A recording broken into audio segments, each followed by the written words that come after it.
Si queremos que sean diferentes a nosotros, tenemos que ser diferentes nosotros. No sé si me explico. A lo mejor ya le hice bolas, pero así funcionan las cosas.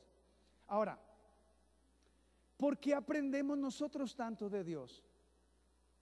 Porque Dios lo que dice lo respalda. Él dice: yo voy a ser fiel contigo. ¿Y qué hace Él? Es fiel. ¿Cierto o no es cierto? Él dice: cree en mí, yo te voy a bendecir. ¿Y qué hace Él? Si tú crees en Él, Él te bendice, porque Él es congruente con lo que dice. Sus actos son congruentes con su palabra. Por eso es que tú y yo crecemos en fe, porque Él es congruente a su palabra. Cuando tú das ese paso de fe creyéndole a Él en medio de la adversidad, cuando no hay solución, cuando no hay respuesta, cuando solamente un milagro te puede salvar, tú das un paso de fe creyéndole a Dios en contra de todos los pronósticos en la vida, das tu paso de fe y ves la mano de Dios. Entonces tú te das cuenta la congruencia entre lo que Dios hace y lo que Dios dice. Y tu fe, ¿qué hace? Se fortalece. Hoy, Señor, ya creí más. Eres real, eres de a de veras, porque tu fe está creciendo como consecuencia de que Él es congruente con lo que dice. Jesús dice que si nosotros no vivimos lo que creemos, entonces estamos edificando sobre arena. Cayeron las lluvias, crecieron los ríos y soplaron los vientos y azotaron contra aquella casa, y ésta se derrumbó, dice, y grande fue su ruina. Una realidad. Acabamos de ser testigos de un divorcio, de unos maestros de grupos en casa, maestros que ya tenían varios años de grupos en casa, de matrimonios, enseñando otros matrimonios. Un día llega, unos meses atrás, llega el esposo y me dice: Guti, me urge hablar contigo. Siéntate, ¿qué pasó? Acabo de descubrir a mi esposa, hace 2 años tiene una relación extramarital. 2 años, y 2 años siendo maestro en grupo en casa. Hace 2 años, acabo de descubrir que tiene 2 años con esa relación con este hombre. ¿Y qué vas a hacer? Le digo: no, yo la perdono, yo quiero a mi esposa y esto y lo otro. Y se me hizo raro, no una reacción normal en un hombre, ¿verdad? Pues digo, si tu esposa anda con alguien más, pues humanamente te da coraje, te da. Yo lo vi, no, yo la perdono. Yo me rasqué la cabeza. Normalmente es tratar de convencer al esposo que le dé una oportunidad, ¿verdad? Como sucede también con la esposa. Normalmente, dale una oportunidad, mira, Dios puede hacer un milagro. Si no, y él, no, yo la perdono, yo la acepto, que se venga a mi casa. Dije, pues algo no está bien. Le digo: a ver, pero esto no se da de la noche a la mañana. ¿Qué pasó? Le digo yo. Guti, todo estaba bien. Todo estaba bien. No puede ser, le dije yo. Todo estaba bien.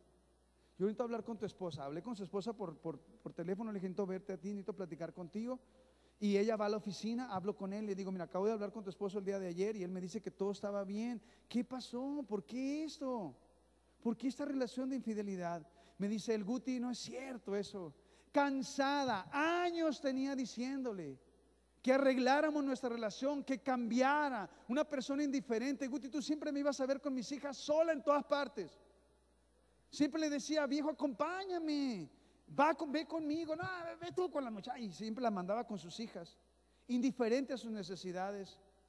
Un hombre con muchas actitudes machistas todavía, con raíces profundas de machismo, de indiferencia, de que yo soy el que mando. Y me explico, todo ese tipo de actitudes déspotas de una vida pasada, que nunca soltó y que automáticamente le está alcanzando en su presente. Obviamente la intención de ella, me dice: yo no pensaba adulterar con nadie, pero mi corazón cada vez estaba más dolido, más resentido, más distanciado de él. Y en el trabajo conocí una persona que simple y sencillamente le puso atención y le decía: qué bonita está usted, qué bien se vistió el día de hoy. Y entonces ella empezó a hablarle de lo que estaba viviendo, y él, que no era cristiano, le empezó a ministrar, ¿verdad? Pero usted sabe que no para Dios, ¿verdad? Obviamente. Terminaron en una relación de infidelidad. Ojalá dijera usted: bueno, no se entendieron, se divorciaron y hasta ahí se acabó las cosas. El día de hoy sus hijas no quieren saber nada de Dios, ni de la Biblia, ni de la iglesia. ¿Por qué? Porque dijeron: todo esto es un circo. Esto no es real. ¿Cómo no? ¿Dónde está Dios entonces en mi mamá? ¿O dónde está Dios en mi papá? Y ya están las consecuencias y ahora ellas no quieren saber de Dios. ¿Quién destruyó esa fe? Nosotros como padres. Destruimos la fe de nuestros hijos. Miren lo que dice Jesús aquí. Dice que se derrumbó y grande fue su ruina. Y es triste ver una familia que se destruye así por una sencilla razón: no queremos cambiar. Ojalá le digo, quedara nada más en nosotros, pero afecta a la siguiente generación. Versículo 28, bien importante, ¿eh? A la 1 se acaba, ¿verdad? ¿Sí? Sí, a la 1, ¿verdad? Quedan 10 minutos, ¿verdad? Ok. No los voy a detener mucho, yo sé que tienen hambre, ¿verdad? Ok. El versículo 28 dice: cuando Jesús terminó de decir estas cosas, las multitudes, mira lo que dice ahí, subraya lo que dice. ¿Qué dice? Las multitudes que se asombraron. ¿De qué? De su enseñanza. ¿Por qué se asombró la gente? Porque les enseñaba como quien tiene autoridad y no como los escribas o maestros de la ley, los escribas y fariseos. Fíjese qué interesante. Usted va a encontrar en el libro de Mateo, en el capítulo 23, cómo Jesús reprendió duramente a los fariseos por una sencilla razón. Todo el capítulo 23 Jesús fue bien duro con los escribas y fariseos por una razón: su hipocresía. Jesús fue diferente a los maestros de ese tiempo de la ley. Los escribas y los maestros de la ley, su responsabilidad era guiar a la gente a Dios, pero como eran los maestros de la ley, tenían que ser un ejemplo vivo de la palabra de Dios, pero ellos no vivían lo que decían. Por eso en el capítulo 23 Jesús le dice a sus discípulos: todo lo que los escribas y fariseos les enseñan, háganlo, porque ellos toman todo eso de la Biblia. Pero dice Jesús, no hagan lo que ellos hacen, porque ellos no viven lo que dicen. Jesús estaba molesto con los escribas y fariseos por una sencilla razón.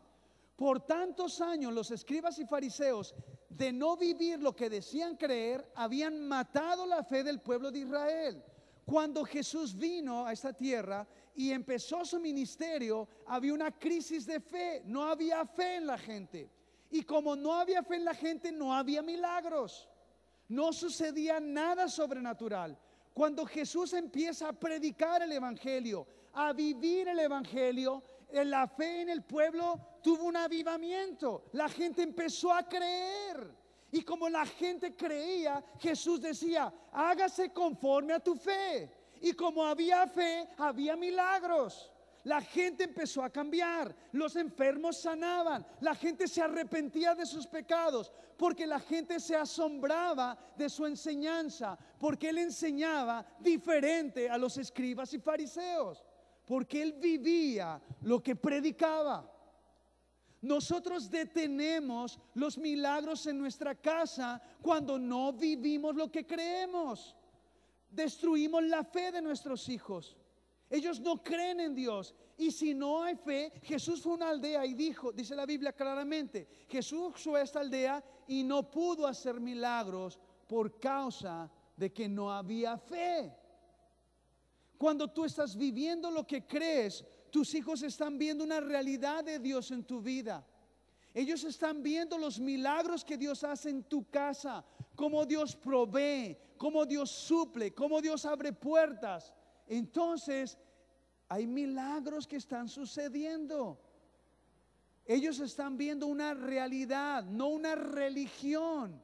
Están viviendo una realidad. Dios es real.